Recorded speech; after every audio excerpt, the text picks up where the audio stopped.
拄到一台三轮车，沿途少年真热拍，台人出发全岛行，买煮红豆分人食，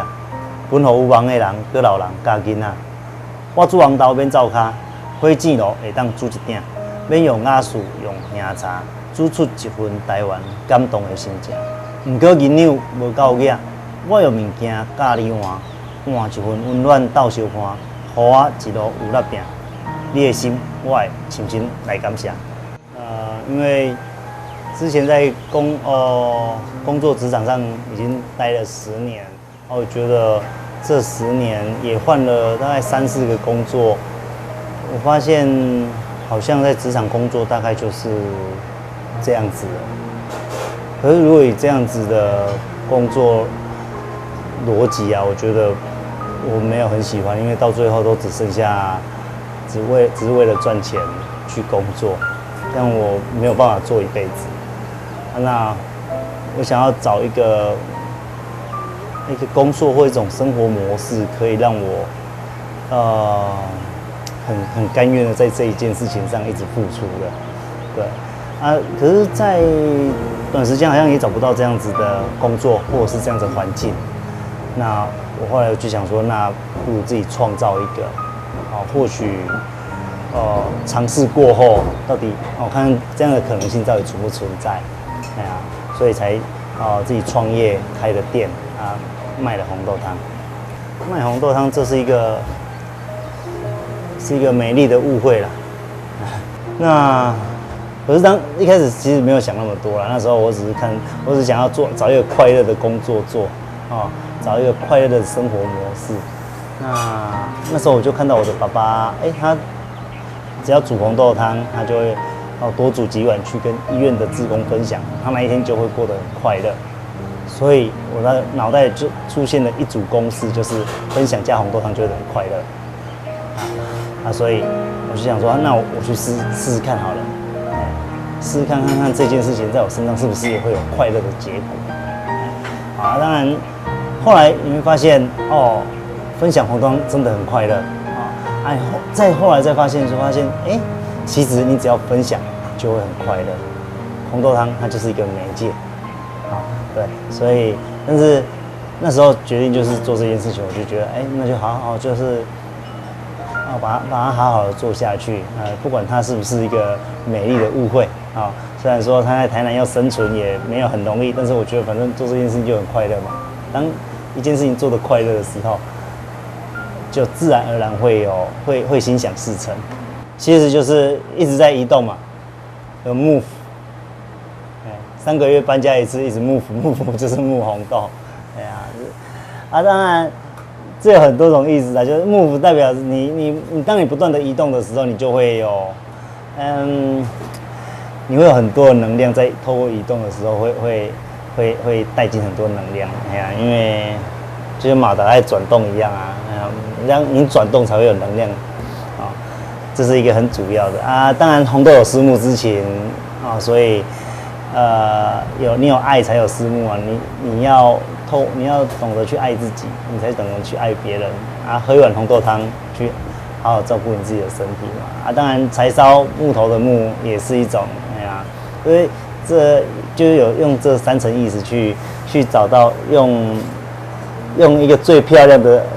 私募的木当成一个店名。最早期的木红豆是居无定所的，从流动摊贩到巷弄内的老房子，几乎每个点待了3个月后，便又移动到下一个地方。而这种移动式营业方式，虽非大可刻意所为，但也意外的引起注意。对，因为那时候其实也不是自己一直想要这样子换店，因为那时候都跟人家分租的，分租大部分那时候接触到的人都只能短期租我而已，前面2个所以我就想说，为什么都只能3个月而已？那如果都是这样的话，那干脆以后我做3个月搬家一次好了，就不管生意好或不好就干脆3个月就搬家固定3个月搬家一次。当然也是会有所担心，说客人会流失嘛，对啊，但是那时候也管不了那么多了，反正我相信到了一个新的地方就有新的客人，我相信也有部分的旧的客人会跟着过去，我相信也会有很多人想要吃会找不到，但是这些都已经不在我的考量范围，因为就必须要搬了，所以以后就是那时候就固定3个月就搬家一次，越搬其实生意好像也没有比较差，对啊，所以就让自己这样子透过移动也去认识台南，也去结了一些善缘，对，所以我觉得那时候的移动有带来一些能量，可能也带来了媒体的报道，因为没有人这样子开店，因为那时候台南还没有年轻的移动摊贩，对，所以我觉得我那时候我也不算是，我只是固定定点，但是3个月会换一个地方，对，但是我觉得也后来让很多人觉得说，这是一个新鲜，是一个可能的，会让更多人愿意让那个创业门槛再降低，我不用一开始我就要租一个地方才有办法创业，我只要有一个小小的位置，或者是我有一台小车子，我就可以创业了。我觉得这是一种很好的事情。作为主要卖红豆汤的店家，选择新鲜、品质又有保证的食材最为重要。很多人都觉得说我只卖红豆汤，我的红豆应该是来自于屏东万丹，但是万丹是台湾产量最大的一个最大的最稳定的一个地方一个乡镇，但是其实还是有很多地方也有种红豆，屏东的潮州啊、万峦啊，像高雄的美浓，那这个红豆呢是来自于高雄的大寮，大寮跟万丹呢中间就隔高屏溪，就是同样的土、同样的水，其实气候也是一样的，对所以我觉得在台湾这块土地所生长出来的红豆，我觉得差异不会太大，但是差异会比较大的就是你耕种的过程。对，耕种过程从惯行农法就是施药施肥，到自然农法不施药不施肥，甚至连有机肥都没有都有人在做，当然产量就有差，对产量天差地真的差蛮久的，所以有用自然农法的红豆，其实真的看到这样的农夫都要跟他敬礼因为真的有些人专种杂粮红豆不种，因为红豆的虫害太严重了，所以他宁愿种其他豆，也不要种红豆，所以他真的是杂粮类里面虫害最严重的。所以为什么用单一农夫就是这样子？我相信这个农夫，我也看到他每年的不一样，而且他每年在产量的1成会拨给一些身心障碍机构。给他们吃，还给他们义卖，卖的钱当然就是归他们的，所以我觉得他就跟社会就达成一个良性的循环，我觉得这是不管是各行各业各个领域，其实我们都最希望是看到这样子，是跟环境跟人可以成为一个良性循环，而不是只有我自己好，其他人你们都不好，那没关系，反正我可以把 cost down 尽量荡到，然后薪资尽量不要涨，这是目前我们一般习惯性看到的，但是我看到他走出了他自己一条路，就是他不止他好，他每年红豆一定都卖不够，他每年也都会帮我留红豆，我觉得我很感谢他。那但是重点是我看到他跟这个社会的良性的互动、良性的循环，我觉得是很值得更多农夫去参考他的这样的方式。他种的，主要他是用产销履历的方式。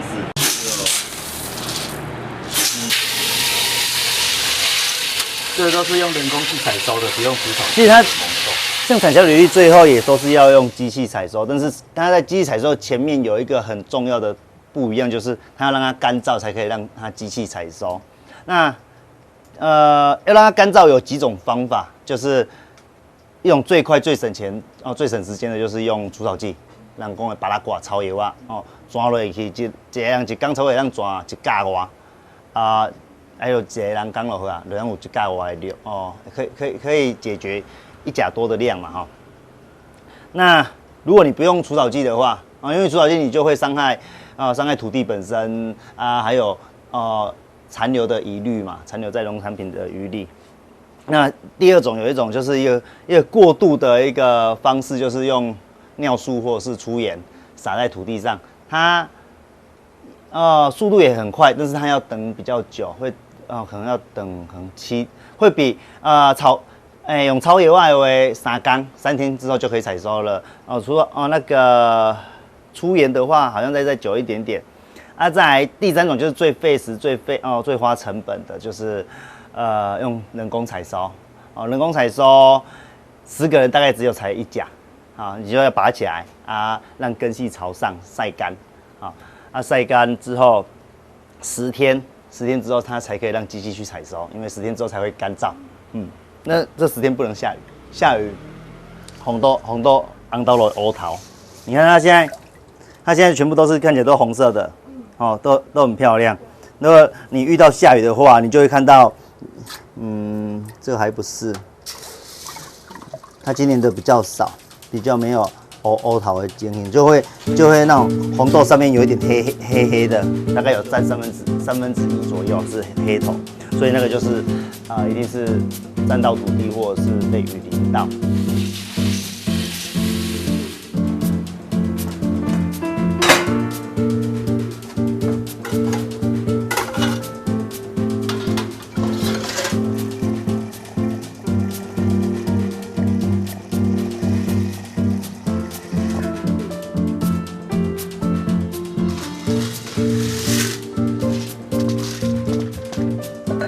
等我一下，我去拿火柴。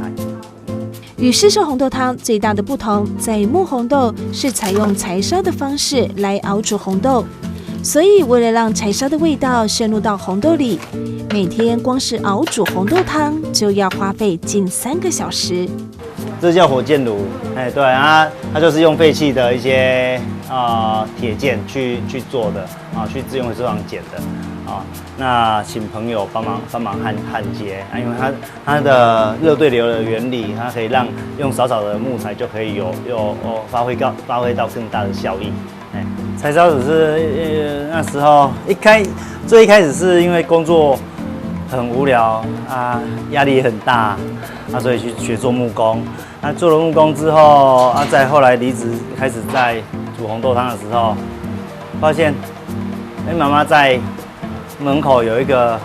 灶在煮撒肉粽，我就想说，要不然用这个来煮红豆试试看反正一般喜欢做木工也有很多的木料的来源嘛就这样子煮了第一次之后反应很好，在日后就一直都用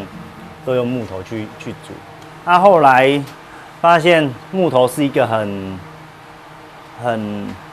良性循环的一个能源因为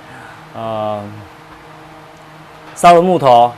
会排出部分的二氧化碳，留下部分的养分，煮出了红豆汤。那排出二氧化碳呢，它可以让树木变成树木的养分，吸附回来之后，那它就会树木长大，我们又有木头可以烧，所以这个循环是良性的，所以我觉得这样的能源是我喜欢的。我有其实失败的经验很多从很简单的就是如果木材太湿，或者是周遭湿度太湿，或者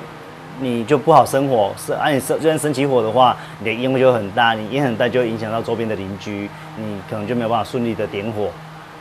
没有办法顺利的煮红豆汤，所以煮的生火的地方也一直在换，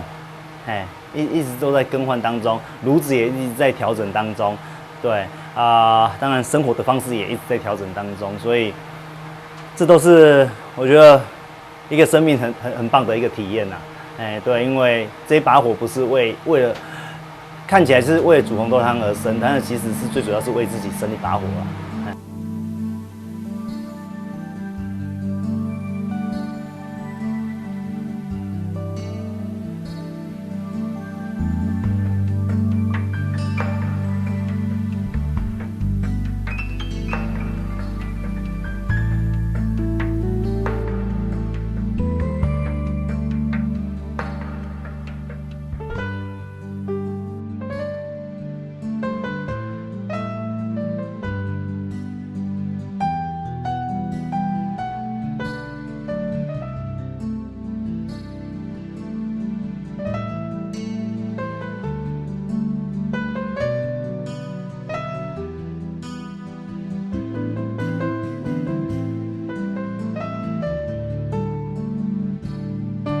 每天仅吃一锅，限量50碗的红豆，中午12点30分起正式营业。熬煮好的红豆粒粒分明，每颗红豆都十分的饱满，焖煮后绵密扎实又好入口，汤汁更是带着淡淡的红豆香。夏日限定版的豆浆冰淇淋撒上红豆，再搭配府城特色传统点心米格层，一口吃进去呀，满满甜而不腻的幸福调味。很特别，因为它那个雪绵冰，人家一般都以为那个就是甜甜的那种，吃完会很燥的那种雪花冰的那种味道。这种吃起来是很清爽，就是那种有点像香蕉冰的那种。它搭配起来口感很清爽，不会很甜腻的那种感觉，是清爽的，所以觉得很好吃。好吃。就漫步府城，然后就进来这个店，然后就喝红豆汤，然后跟他聊天，聊得很开心。有一点像那个，你煮东西，真正让东西好吃的，不是只是你的技巧，是你的心意。其实我来的时候，我被他那个它里面的那句话“想飞就会长出翅膀”印象很深刻。然后他就是其实他就是一直在做他想做的事情，然后不是说没有框架，但是他愿意打破框架去做他想做的事情。我觉得是一种冒险，然后不是很痛苦的冒险，对，是一种探索的冒险，还蛮正向的。其实来到木红豆，除了是在不一样的氛围之中品尝柴烧红豆汤的甜蜜滋味外，大可个人的魅力也是吸引顾客一直上门的主要原因。听听他创业的故事，聊聊他对生活的梦想，以及他分享着骑着3轮脚踏车环岛送爱心红豆汤的漂流故事。去骑3轮车环岛，最主要就是回到初衷，就是分享加红豆汤等于快乐这件事情。一开始就是先开店赚钱，那生意越来越稳定的时候，我就应该回到分享这件初衷了所以发现有很多人想要喝这碗红豆汤，可是来了好多次才喝到第一碗，所以我就觉得那应该有很多可能年纪很老的老人，年纪很小的小朋友甚至农夫、身心障碍者，这些人他或许他也想喝，可是他没有办法来那我就想说，那他们没有办法来，那我过去好了，我过去现场煮所以才会有这个环岛的计划要出发前还要整理3轮车身上也大概钱都砸在整理这间房子了，也没有钱了。那要去哪里找整理3轮车的钱？那时候整理3轮车也不知道要花多少钱，不知道要花几十万，不晓得，因为把它整理成电动3轮车。那时候就想说用我有的东西就是红豆汤然后就用红豆汤去换换了台南社区大学绘本班的作品，把它做成明信片去换钱号召一堆人帮我做木汤匙，木汤匙可以喝红豆汤嘛红豆汤要汤匙木汤匙也可以换钱好像还不太够后来台达电文教基金会也支持帮我跟师傅联络，他也汇了一笔钱给师傅，然后帮我去做这一辆3轮车所以3轮车是这些钱所打造起来的。可是我身上还是没有钱嘛对，身上大概反正最后我的红豆汤卖一卖，只剩下大概2万块，还要出发大概11住行大概10跟住占最多钱所以那时候就想说，那不然住带帐篷睡袋好了吃呢，吃2万块应该省吃俭用一点，应该还够那就出发。一趟环岛回来，因为看得更多，也收获了更多，也对工作有了新的体认。但大可认为这是种挑战，也是一种享受生活的方式。工作4天休3天这样子的一种工作节奏其实它也不是空穴来风也不是说我觉得我好累那我休3天好了我们工作4天就好了，也没有。其实一开始是工作6天休1天休礼拜3从2点工作到6点啊，工作4小时，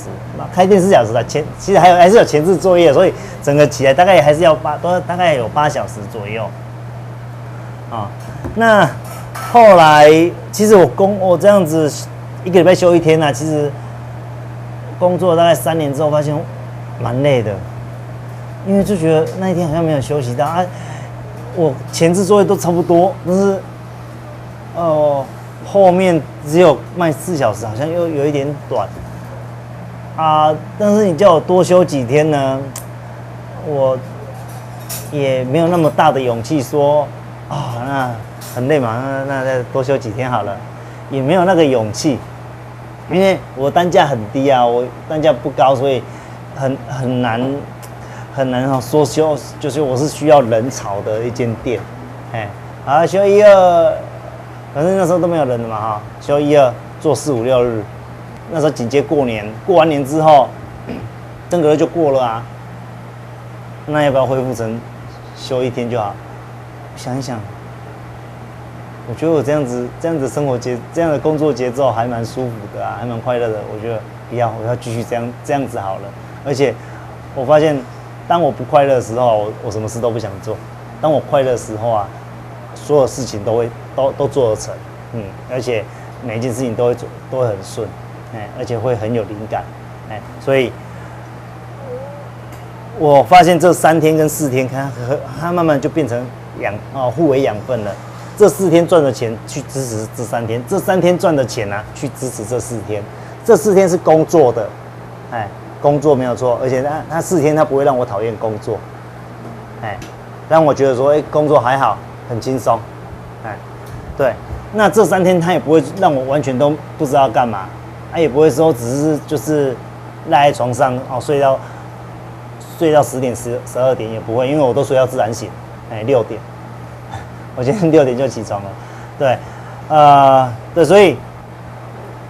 休假这3天我依然是休假，但是还是工作，但是我不会觉得在工作，所以我外面写的我休假是一种爽爽的工作，我工作是一种谨慎的休假，它这3天跟4天它就可以变成互为养分，而且是这7天呐都会很舒服，都会很快乐。蓝木红豆里大可鲜明的个人理念在这里展露无遗，从关心土地、在意环保，还有对于理想应该坚持的想飞就会长出翅膀的标语。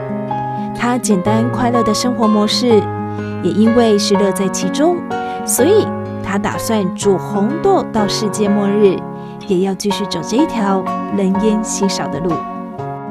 我现在的生活，我很感谢在2015年我做了那个休3天、工作4天的决定，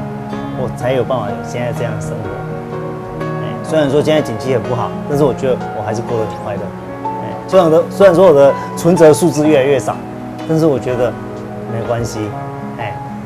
它有一天它会再爬上来，变少没有关系，反正钱是大家的，只是暂时在银行而已。所以我很感谢2015年。那2015年呢，我很感谢我在2011年创立的木红豆，让我可以过这样的生活。因为决定自己创业，卖红豆汤。那在卖红豆汤的那一年，我很感谢我工作那10年，对，成为我的养分，可以让我有勇气去让我很有勇气跟职场说我没有要回职场。而且那10年的养分也让我创立了木红豆，因为那时候那10年的养分，如果你那10年没有工作，可能我也没有那些 sense 可以去怎么去创立一间店，怎么去做选择跟判断，所以我觉得走的每一段路啊都不会白费，对，但是你最主要就是你要能够好好的去享受那喜怒哀乐跟悲欢离合，你那些七情六欲。每一个你的快乐、你的痛苦、你要能够去享受它，跟它共处，要跟它对话，那你才有办法好好去为你3年后的生活现在去做决定，不然大部分人都是在下了班后干掉头家，干掉政府，睡觉，隔天起床依然去打卡上班，为了什么？就是一份薪水啊！我觉得，当然这就是一种选择。我觉得当然你是觉得这样子 OK 的话，那我觉得也 OK 呀。但是如果你是有很多的抱怨、很多的委屈的时候，那何必你